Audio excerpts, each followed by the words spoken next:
Hey guys, what's up? It's Eric with Advanced Level Automotive. Welcome back to another video. Welcome back to another case study.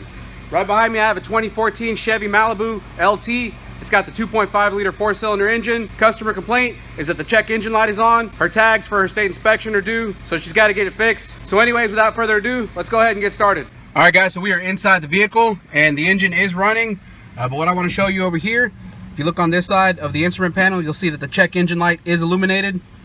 I know the tachometer needle is in the way there, but you can see the check engine light is illuminated. Let me rev it up so you can see it a little bit better. Right there. All right guys, so the check engine light is on. I've got the scan tool already connected, so let's go ahead and go into the control unit. We're gonna pick the engine control module. Let's go under trouble codes. It's gonna do a basic code read. All right, so what we're looking at here is a P305F. It's the dual battery control module performance. All right guys, so I'm having a little bit of a flashback here. I do believe I have run into this problem before, and if I'm not mistaken, I believe there's a TSB related to this specific code. Let me do a little bit of research and see if I can find that bulletin. All right guys, so here we are at the computer. I've already located the technical service bulletin for this specific code, but before we get into that, I just want to take a minute to give you guys an overview of how the dual battery system works on this vehicle and what it's used for. So if you look over here, we have the system description and operation pulled up for the start and stop function. So what this vehicle is equipped with is something called the stop and start function. What that means is that essentially whenever the vehicle is stationary or not moving, the engine computer is going to shut the engine off. So let's say, for example, you're driving, you come up to a red light and you hit the brake pedal, you stop moving, and rather than having the engine idling, the engine computer is just going to shut the engine off so that there's no emissions while the vehicle is stationary. And if you look over here, it says when the driver prepares to move away by releasing the brake pedal or depressing the accelerator pedal, the engine will restart. Now what they claim is that it takes approximately 400 milliseconds for the engine to restart from the time the brake pedal transition initiates this activity. So basically what the computer's doing is it's looking at the brake pedal, and it knows that when you're stopped, you're depressing the brake pedal, and whenever you decide to start moving again, you're going to release the brake pedal. The act of releasing the brake pedal is going to cause the engine computer to restart the engine so that the vehicle can continue driving. Now, according to this description, there are two batteries on the vehicle. There's your main battery, which you have up front under the hood, and then you have what's called an auxiliary battery. The auxiliary battery is located in the trunk. It's sort of a miniature 12-volt battery, and essentially what it's used for is it's used to run the accessories while the engine is off. So if we scroll down here, you'll find the auxiliary 12-volt battery. It says here, this is an auxiliary energy storage device for vehicle. It powers the vehicle's loads except the starter during engine cranking, e.g. starter motor engaged. So that's what the auxiliary battery is used for. And if you look down here, you'll see dual battery control module. This is going to be the control module for the dual battery system. If you read the description here, it says that the control module is used to isolate 12-volt primary battery from vehicle loads during cranking events. It says here, it switches primary and auxiliary batteries in and out at appropriate times to support vehicle loads and battery charging. It does not utilize vehicle bus communication. That's real important to note. And it says here, the following table defines the utilization of the primary and auxiliary batteries based on specific events. So if you look here, they give you a little table or a chart. It tells you during the key off event, it is going to be utilizing the primary battery. So it says yes here and no over here. If we move down to the next event, during key on, we're going to be utilizing the primary battery. And during key crank, we are going to be utilizing the auxiliary battery. Now, once the engine is running, if you look here, it says that the primary battery is what's going to be used. Now let's go ahead and move over and take a look at the code description. Okay guys, so we have the code description up on the screen for DTC P305F dual battery isolation performance. Now if you look here, under the circuit description, it says the control module controls and monitors the battery isolation performance. Now the conditions for running this DTC, it says during crank, key, or auto start. Now that's real important to note, auto start, because now I'm reminded that the customer actually told me that her auto start function, which is the remote start function, is not operating on her vehicle. So that probably has something to do with this code present. Let's go ahead and move on. It says here conditions for setting the DTC. The P305F diagnostic code is set when the engine control module identifies that the voltage at the run crank input of the ECM is below 9 volts for greater than 1 second. So that's how this code gets set. Now if we look down here, it says action taken when the DTC sets. Of course, we get the P305F. It says here it's a B type code. I'm not sure what a type B code is, but that's what it is. It also says here that the auto start is disabled. So that's probably why her auto start function is not working. So that is some useful information to have. Now what we could also look at is the wiring diagram for the system. Let's go ahead and pull that up. All right guys, so here's a basic wiring diagram overview of the auxiliary battery. And if you look over here, let me zoom in. You'll see right over here we have the auxiliary battery, and if you look, it's got a ground right here that's actually grounded to the left rear wheel well in the luggage compartment. Like I said, this battery is located in the trunk, and if you look here, the positive lead has a wire that goes up to the battery fuse box on the battery, and it says here this is where the dual battery control module is located. So of course we have a fuse here, 175 amp fuse. So this is where the power gets fed into the battery control module. And if you look over here, you'll see that we have the primary battery. And if you follow this up, you'll see that the positive lead also goes up to the battery control module. If you look over here, you'll see that the module has a ground back at the battery. And if you follow this ground here, you'll see that there's a ground that travels through the battery sensor module. If you look down here, you'll see G103. It says this ground is located near the starter or generator. Now this G103 is going to be an important ground. We're going to see it pop back up in the technical service bulletin. But I just wanted to give you guys a quick overview before we jump into the technical service bulletin. But this is just a basic overview of how the system is set up. So let's go ahead and jump over to the technical service bulletin. All right guys, so here we have the technical service bulletin. If you look over here, it's a subject diagnostic tip for DTC P305F. Now, there being a technical service bulletin for this specific code means that it must be a pretty common problem, enough to where the manufacturer decided to issue a technical service bulletin. So if you look over here, the models that are affected are 2014 through 2015 Chevrolet Malibus, and it looks like they included 2016 also. Again, if you look here, it says for vehicles equipped with start and stop system. So let's go ahead and scroll down. And if we look here, the condition and concern, it says the technicians may find the diagnostic trouble code P305F, dual battery control module performance, has been set in the engine control module. There may be several different causes of this code setting, and before any component replacements, please follow the recommendations below. All right, so if we scroll down here, they give us some recommendations. If you look, it says recommendation, do not replace the ECM for this DTC. So they're pretty adamant that it's probably not an issue with the ECM. Looks like they give us a little drawing of the primary battery that's located under the hood. And if you look here, they give us some steps to follow. It says first, inspect for loose unsecured electrical ground at G103. If you recall, G103 is the ground that we were looking at on the wiring diagram. So that's the first step they want us to do, is check that ground. And if you look here, the ground is located near the battery. It's bolted to the body or the chassis. So that's the first step we need to take. Next thing here, it says verify the engine harness is not pinched underneath the main battery tray. If you look here, it's showing you that underneath the battery tray, there's a main harness that runs through there. They want you to check it and make sure that it's not pinched. Now moving on to the next step here, it says inspect both main and auxiliary battery cables for being secured. So that's pretty obvious. We're going to need to check to see if the battery terminals are loose on both batteries. Make sure that they're nice and secured. And then finally here it says perform the battery inspection test to the auxiliary battery. So we're going to need to run a battery load test on the auxiliary battery to make sure that the battery is still in good condition. Now, to be honest with you, after doing some research, I found that most people have fixed this problem by replacing the auxiliary battery. So it is possible that we could just have a bad auxiliary battery. So I think probably the first thing I want to do is just go ahead and take my battery tester and test the auxiliary battery. So let's go ahead and move to the vehicle. I'll show you where this auxiliary battery is located, and let's go ahead and test it. All right guys, so here we are in the trunk of the vehicle, and if you look on the left side, which is the driver's side, there is this little cover. It's got a picture of a battery on it. So we're gonna twist this little plastic nut and pop this cover off, and that's going to give us access to the auxiliary battery, which if you look in there, you'll see that it's a pretty small battery. It's actually kind of cute.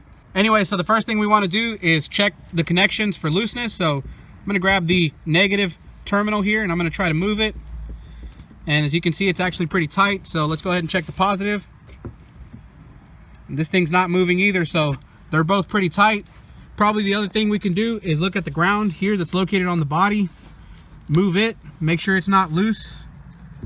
And that ground looks pretty good to me. So let's go ahead and take our battery tester and test this battery. All right guys, so what I'm using is this small battery tester here. Pretty simple thing to use. Now the rating on this battery, if you look over here, the cold cranking amp rating, it's pretty low. It's only 155. So 155 cold cranking amps, that's a pretty low setting. This battery tester, I believe, does go that low. So let's go ahead and hook this up. Got one lead over here, the other lead over here, and you'll see the tool power up. Now we're gonna go ahead and, sorry about the glare. We're gonna go ahead and push enter, pick battery, standard battery. We're gonna go ahead and set the cold cranking amp to 155. So let's scroll this down.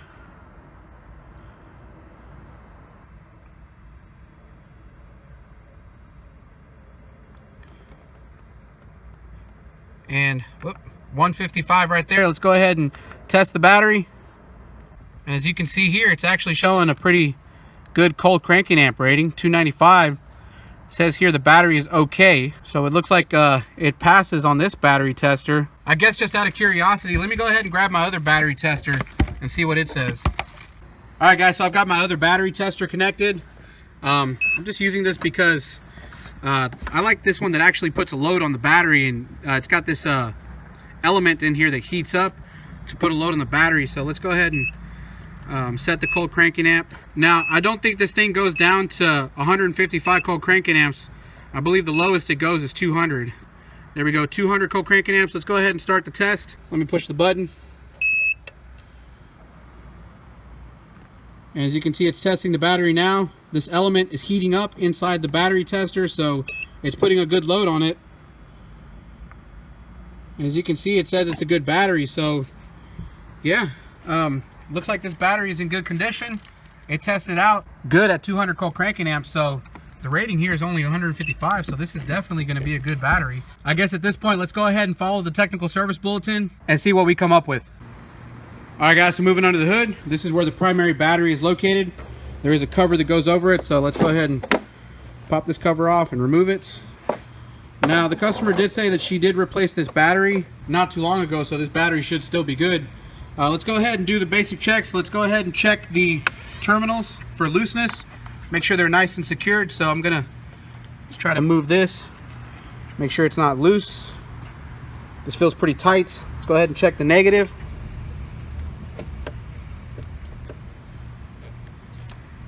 Oh, actually that negative cable does feel loose.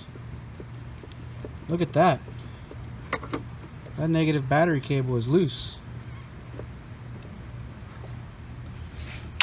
Don't tell me this is going to be that easy.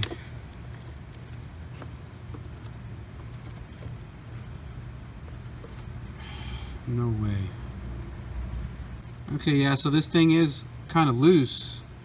I mean, it's still making contact, but I don't know if that's going to be where our problem is, really. Hopefully you guys can see that. This terminal is loose. So let me go ahead and try to tighten this down and see if I can get it to stay on. Alright guys, so before I tighten the battery, I just want to do a quick check. And what I want to do is I want to clear the check engine light. So I'm going to take the scan tool and I'm going to clear the codes. And the reason I'm going to do that is because I want to know how much of a hard fault is this. So if we clear this and I cycle the key or try to restart the vehicle, how quickly does this code come back? So I guess that's what I want to do. Let's go ahead and clear the codes. No fault codes detected. So let's go ahead and start this vehicle up and see how quickly the check engine light comes back. So I'm going to go ahead and crank it. So you can see the check engine light is gone now. I'm going to let the idle come down a little bit. Okay, so now I'm going to go ahead and shut the key off and then cycle it back on. Let's go ahead and crank the engine over again. Because remember, this code is set during cranking. Check that out. I think we might have reset that code. Yeah, well, the tachometer needle is in the way, but I believe the check engine light is back on. Wait for that tachometer to come down a little bit. Yep, there's our check engine light. It is illuminated. Let's go ahead and move back to the scan tool. And let's do a quick code scan. There we go, P305F. So this code came back almost immediately. It only took 2 cycles of the key for this code to come back on. So this is a pretty hard fault. So I'm gonna go ahead and tighten the battery terminal, and I'm gonna redo this test. All right guys, so I went ahead and tightened the battery terminal. As you can see, it doesn't move anymore. So let's go ahead and move back into the vehicle and redo our test. All right, so I've got the key on. Let's go ahead and clear our codes. We have to back out of this, go back into trouble codes. And let's clear DTC. Yes. Let's try it again. Sometimes it takes a second for it to communicate because we had the vehicle off. Okay, so no fault codes detected. Let's go ahead and hit OK. Now, let's go ahead and cycle the key off, back on, and let's go ahead and crank this thing.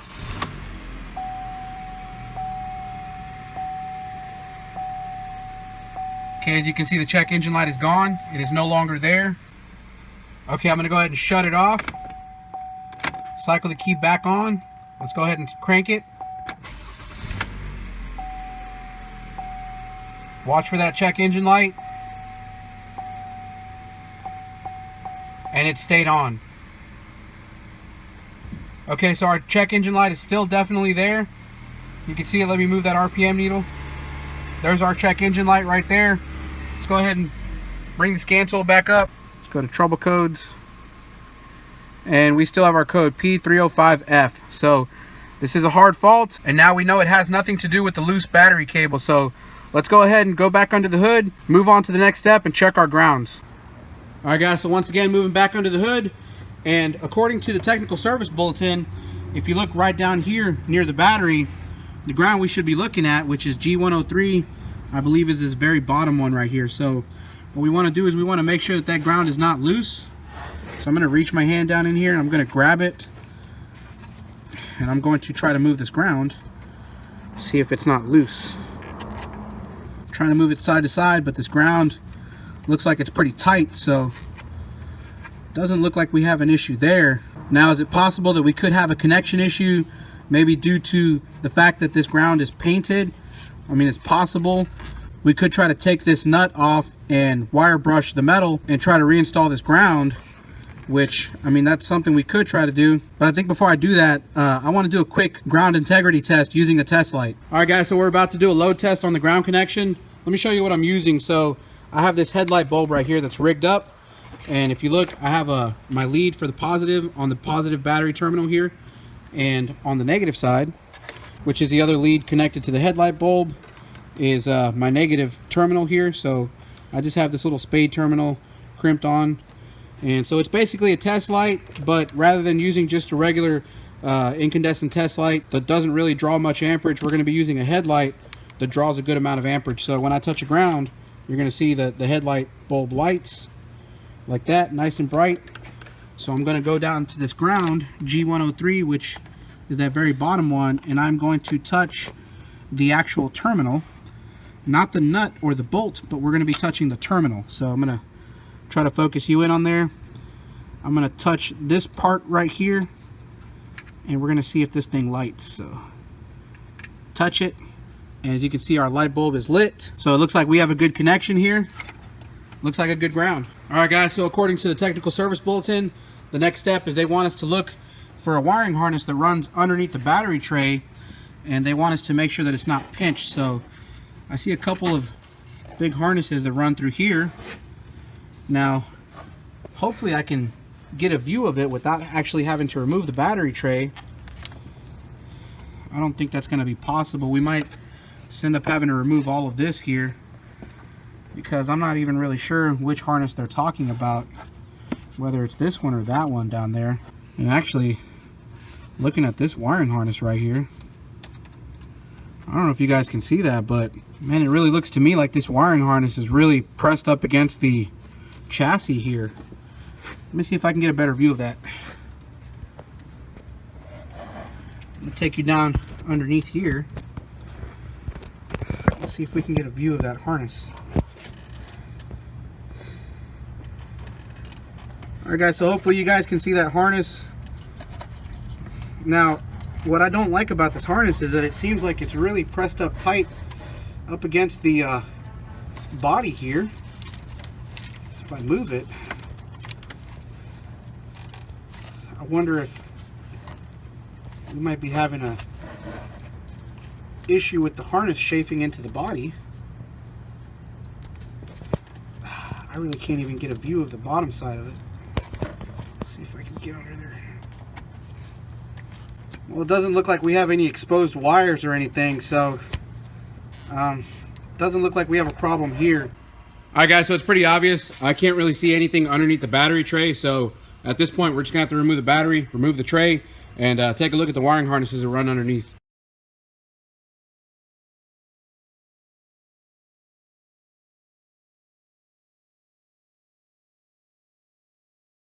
All right, guys, so here we are. We've got the battery removed and the battery tray.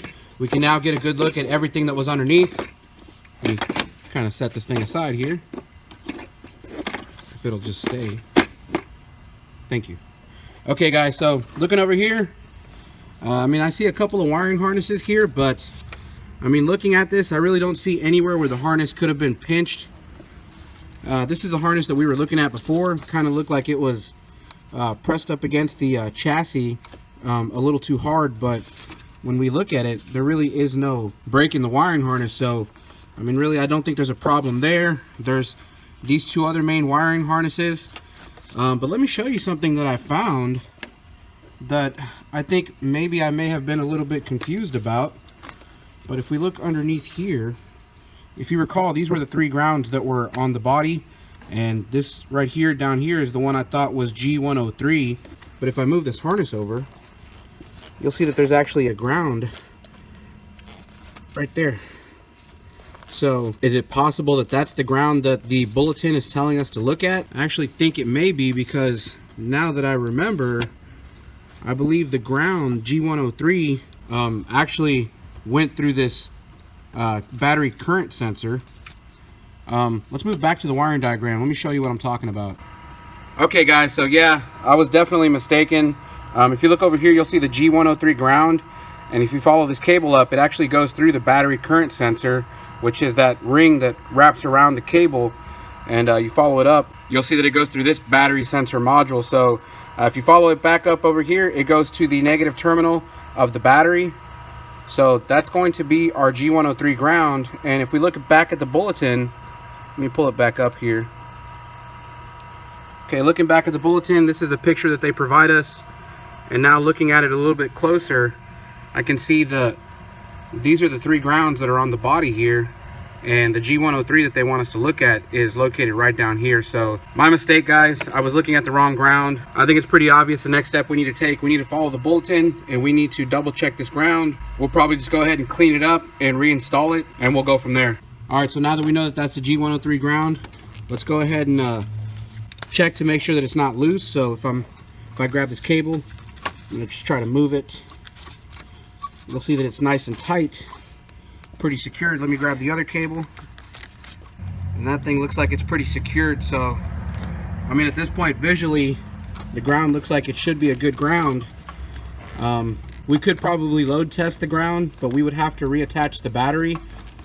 I think it's probably a good idea while we're down here to just go ahead and remove this ground, clean it up, and put it back together. So I'm gonna go ahead and do that. All right, guys, so I've got the battery reinstalled. I've got all the connections reconnected. Everything's back together. So of course, because we had the battery disconnected, the check engine light cleared, and I went inside the vehicle to try to restart it and had to cycle the key a couple times. But after I cycled the key twice, the check engine light came back on. So start this thing up. Watch for that check engine light. And you can see it's still there. So our check engine light keeps coming back. We still have the P305F. Cleaning that ground under the battery tray did not fix our problem. So at this point, it doesn't look like anything on that technical service bulletin really helped to figure out what our problem was. I may have to do a little more research maybe do some brainstorming, try to figure out what our next step is. 6.5 hours later. All right, guys, so I apologize if I'm skipping ahead here, but to be honest with you, I haven't really been filming continuously because I have a lot of other vehicles to deal with, so I kind of been going back and forth between those and this vehicle over here. But anyways, let me just kind of give you an update of what's going on. So again, I think where we last left off, we went ahead and cleaned up the ground G103, and again, that didn't make a difference. So what I ended up doing was taking everything back apart, and I load tested this battery cable here just to make sure that the cable was good, and the cable is good. So I put everything back together. I looked up some more information, and I found that some people were saying that you could have a problem with one of these fuses in here. Also, they say that these nuts can come loose, but I went through and I checked them all. They were all tight. I also checked all the fuses to make sure that they were all good, and all the fuses checked out. Everything looked good. So now I did find some more information on an updated technical service bulletin. Let me show you guys what's on there. All right, guys, so here we are back at the computer. I wanted to show you a updated version of the technical service bulletin that I found. If you look over here, it says that the date is May of 2019. So the technical service bulletin I was looking at earlier is a little bit outdated. So this is sort of a revision of that one. Now let me just quickly take you guys through the bulletin. If you look over here, it includes P305F and a few other codes that are related to the dual battery system. But if we scroll down, you'll find much of the same information. So if you look over here on this side of the page, it's referring to P305F, which is the code that we're dealing with. And it pretty much, for the most part, tells you the same thing.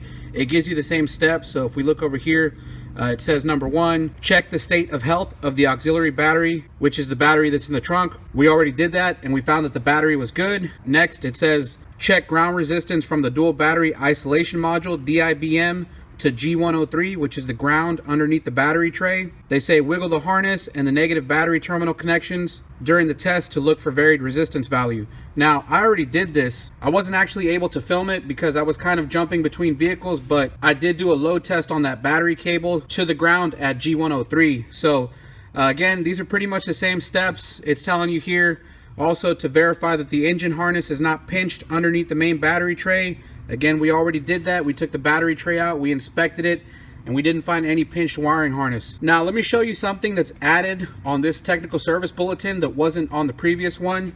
If you look right over here, it says, note, the DBIM is located on the fuse block assembly. That's going to be the dual battery control module. Now it says here, if found the cause of concern, the battery distribution fuse block must be replaced. Now what they're telling you there is that the dual battery control module is located on the fuse block assembly that's up on top of the battery, and when you replace this unit, it actually comes complete with the fuse block assembly. So if we look over here at step number 4, you'll see it says replace the battery distribution fuse block and wiring harness connector. Clear the codes and recheck. Now if we scroll down in the bulletin, it gives you some part numbers. Here's the part number for the battery distribution block, which includes the DBIM, or the dual battery control module. And then they're also telling you that there's a connector, or a little wiring harness connector, that you have to replace, which I believe is the connector that connects to the actual module. And there's the part number right there. Now the problem I have with this technical service bulletin is that if we come back up here, what they're telling you here is that if you find that the cause of concern is the DBIM, you need to replace it. Now, I'm not saying that that's not some useful information. It is good to know that the DBIM could be the cause of concern, but this bulletin doesn't really tell you how to test it or what to look for. All they're telling you is to check this other stuff here, and then if you find that the cause of concern is the DBIM, then you need to replace it. Now, this is where we need to decide whether or not we're going to try to diagnose this DBIM, or if we're just going to replace it, because the technical service bulletin says that it's a possible concern and it should be replaced if we think it's bad. Now, I've already called the dealer and priced out this battery control module, and it's about $200. So at this point, I think we need to go the extra step, try to do our due diligence, see if we can test the module, or at least check its main powers and grounds, so that we don't end up replacing this module only to find out that it doesn't fix the problem. So let's go ahead and see if we can find some more information on this dual battery control module, and let's figure out how we can test it. Alright guys, so my plan here was that I was pretty much going to start all over, and what I want to do is I want to start over with the mentality that the technical service bulletin does not exist. Because if the technical service bulletin did not exist, I probably would have gone about diagnosing this thing in a different way. So I think that's what I'm going to do right now, because of course the technical service bulletin is kind of limited to the information that they're giving us. they're telling us there's certain things we should look for. And when it comes down to calling it a bad control module, there's certain things that I want to check before I just decide to have the customer purchase a control module, put it in there. I just want to be sure that it's going to fix the problem. So we're starting all over with the mentality that there never was a technical service bulletin. So I'm going to go over here to the diagnostic trouble codes. We're going to go back into the code description. Let me locate it real quick. All right, guys, so I've got the description pulled up for the DTC P305F. Again, they're calling it dual battery isolation performance. And the reason I want to come back to the code description is because if we're going to start over with the mentality that the technical service bulletin did not exist, this is probably one of the first steps that we're going to take. We're going to look at the code description, and we're going to see if there's information here that we can use to do some pinpoint testing. So again, we know that the conditions for running this DTC, the DTC is only set during cranking or when the auto start is being used. Auto start is using the remote to start the vehicle. So if we move down here, you'll see that the conditions for setting the DTC, it says that the P305F diagnostic code is set when the engine control module identifies that the voltage at the run crank input of the ECM is below 9 volts for greater than 1 second. So this is really important, I think, because this is probably somewhere we're going to want to pinpoint check is the run crank input at the ECM.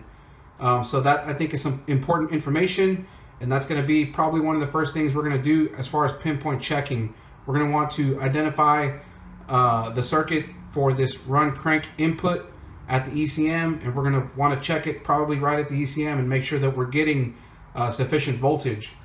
Again, coming down here, they give us some steps that we can take as far as testing the dual battery system. So this might actually be some useful information. I generally don't look through manufacturer flowcharts.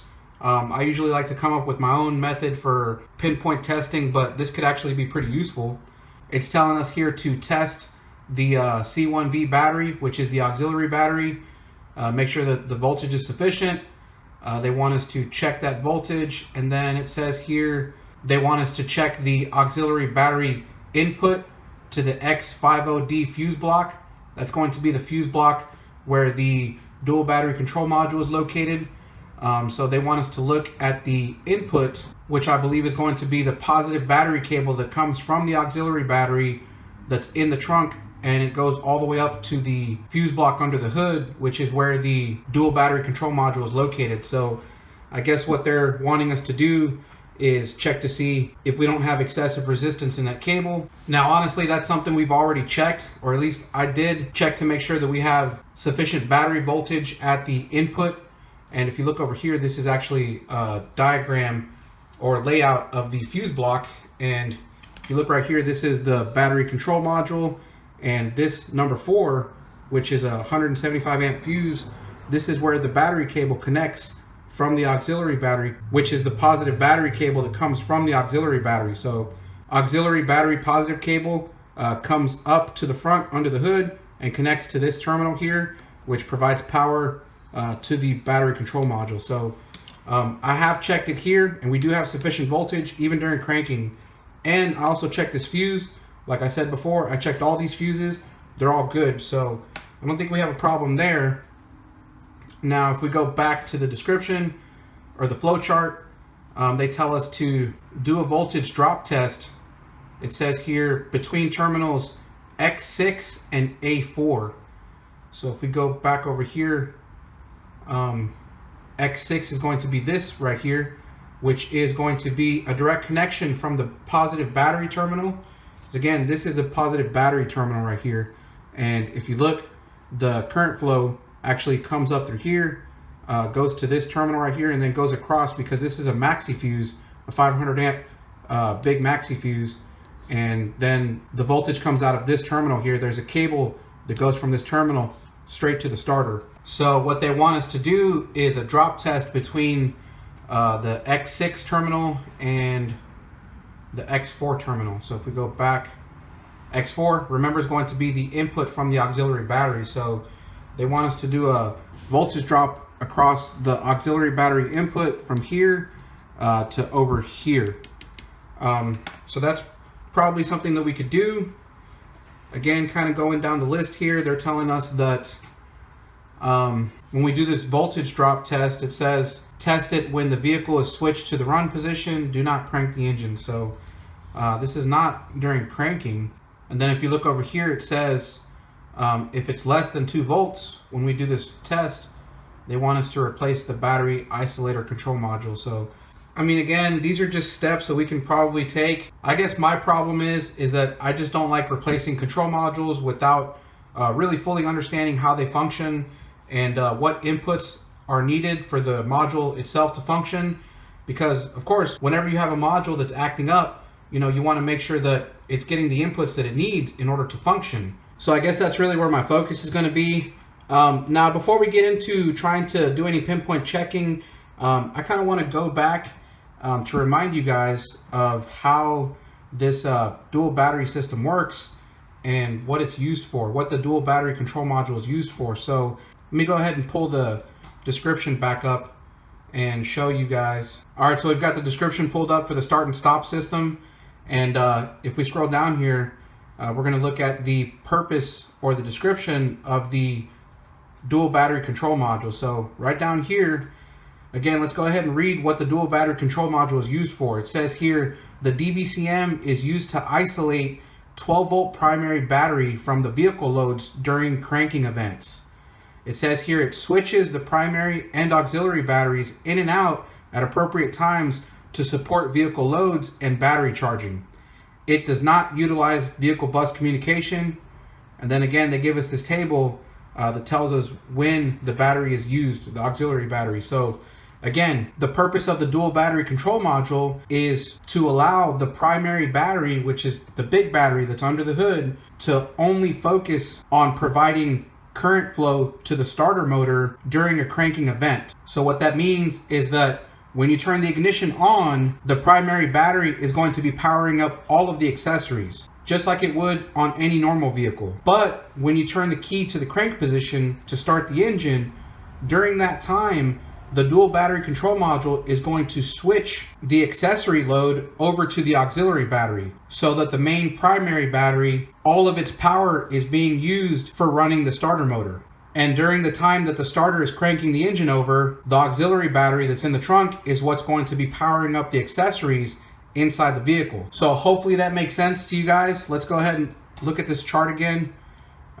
We already went over this, but just to reiterate, if you look over here, during the key on event, it's going to be the primary battery that's being utilized. But during the key crank event, it's going to be the auxiliary battery that's being utilized.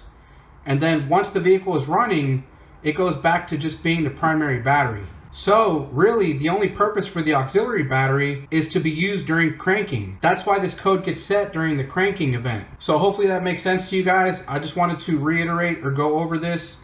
But again, this is the purpose for the dual battery control module. It's going to switch the loads of the vehicle accessories over to the auxiliary battery during cranking, so that the main primary battery can focus just on cranking the engine over.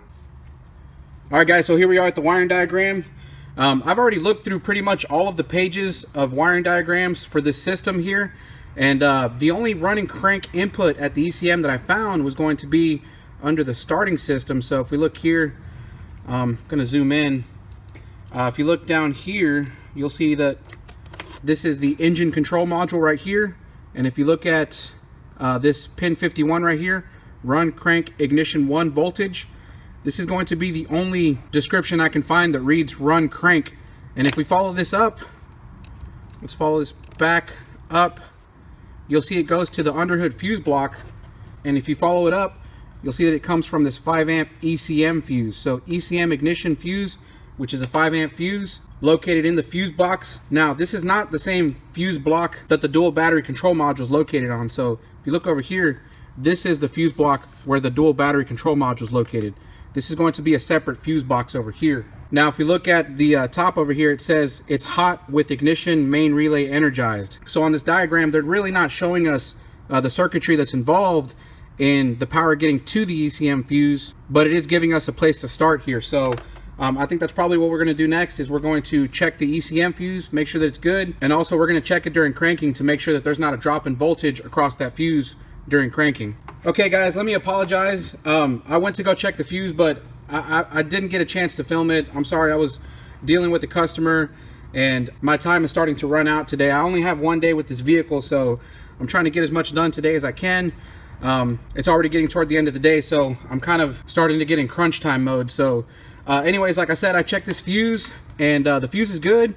And then also I checked it during cranking and we still have sufficient voltage during cranking. So again, according to the code description, what they're telling us is that the ECM at this pin is seeing less than 9 volts during cranking. So now what I could try to do next is I could try to check the voltage directly at the ECM here, because it is possible that we could have probably high resistance or an open in this wire to the ECM, because like I said, we see it at the fuse, there is power, but apparently it's not showing up at the ECM. So I mean, the thing is that, to be honest with you guys, I'm kind of running out of time. I really need to make a call shortly with this vehicle, so I'm not sure if I really want to chase my tail as far as going to the ECM and doing all of that, because really what I'm concerned with is how the input to this works.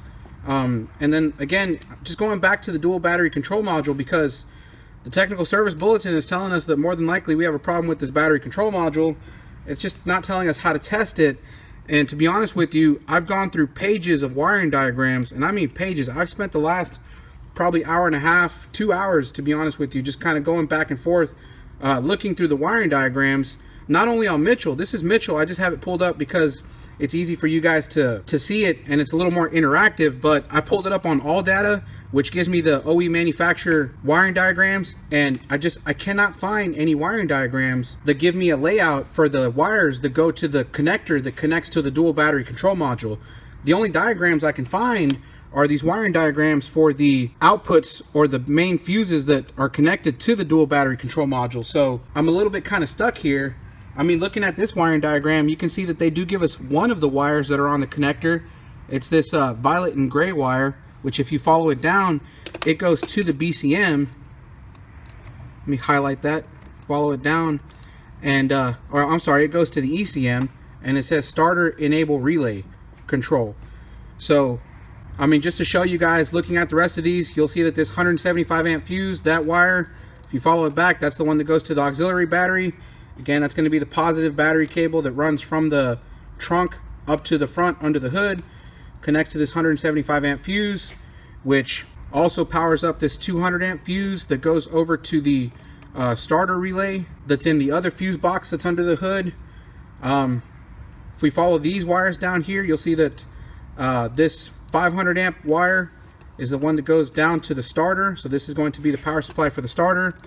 And then if you follow the other wire here, X7, that's going to be, if we follow this wire down here, that's going to be the positive battery cable. So according to the wiring diagrams I have, I mean, I'm really not sure how this dual battery control module works with this main relay and how the ECM fuse gets its power in order for it to get to the ECM.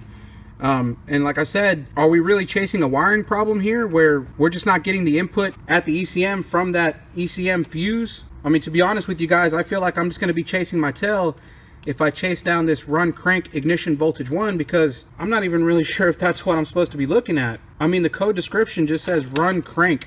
It doesn't say ignition 1 voltage. I'm not sure what that means. So anyways, guys, I think what I'm going to do now is I'm going to try to do a little bit more research, try to become a little more familiar with the system, and get back to you guys with a little better understanding of how the system works. All right, guys, so let me apologize if this video might seem a little bit scattered. But the thing is that I actually have 2 other cars that I need to get out today along with this one, because I only have 1 day with this vehicle. So some of you guys might know that I recently went back to being solo, so I am just a one-man shop right now, and I have 3 vehicles to get out today. So to be honest with you, I'm kind of feeling the stress right now.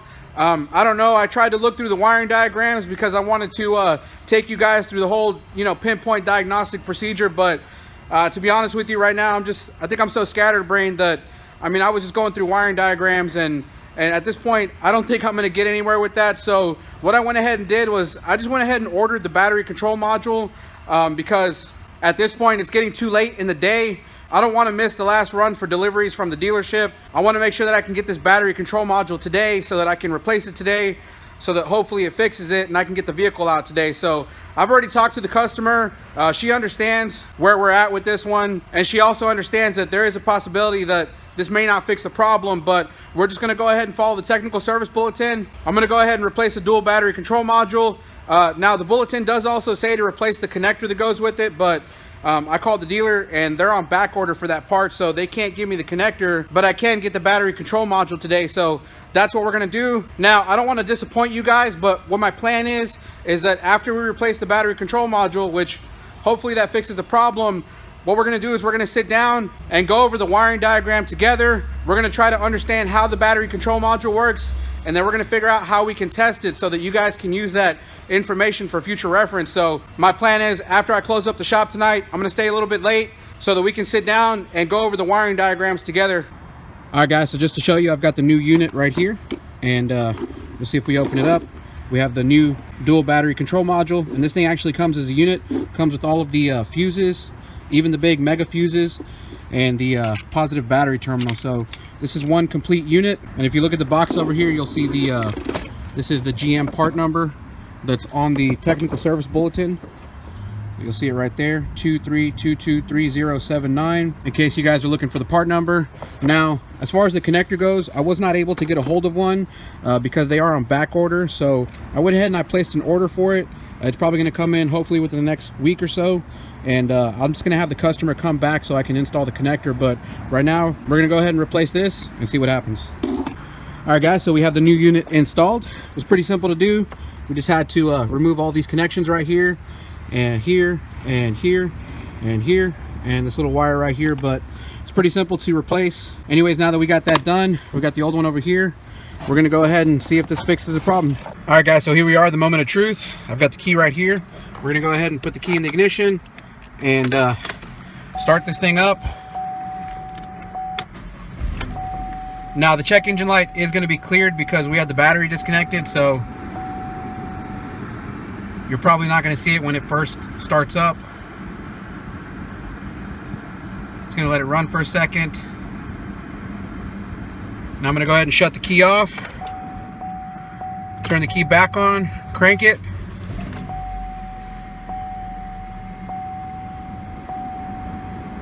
Pay attention, our check engine light is still gone. Let's go ahead and let the idle come down a little bit. I'm gonna go ahead and shut the key off. Let's go ahead and try this again. Key back on. I'm gonna go ahead and crank it.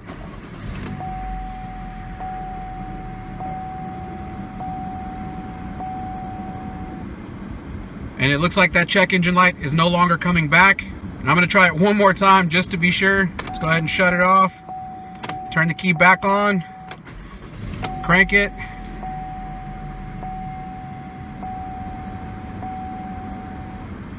That is beautiful. So as you can see, no more check engine light. I believe that's going to be a fix. Now, before I deliver this vehicle to the customer, I am going to take it for a test drive. I'm going to start it and stop it a few times just to make sure that the check engine light doesn't come back. But so far, this looks like it's going to be a fix.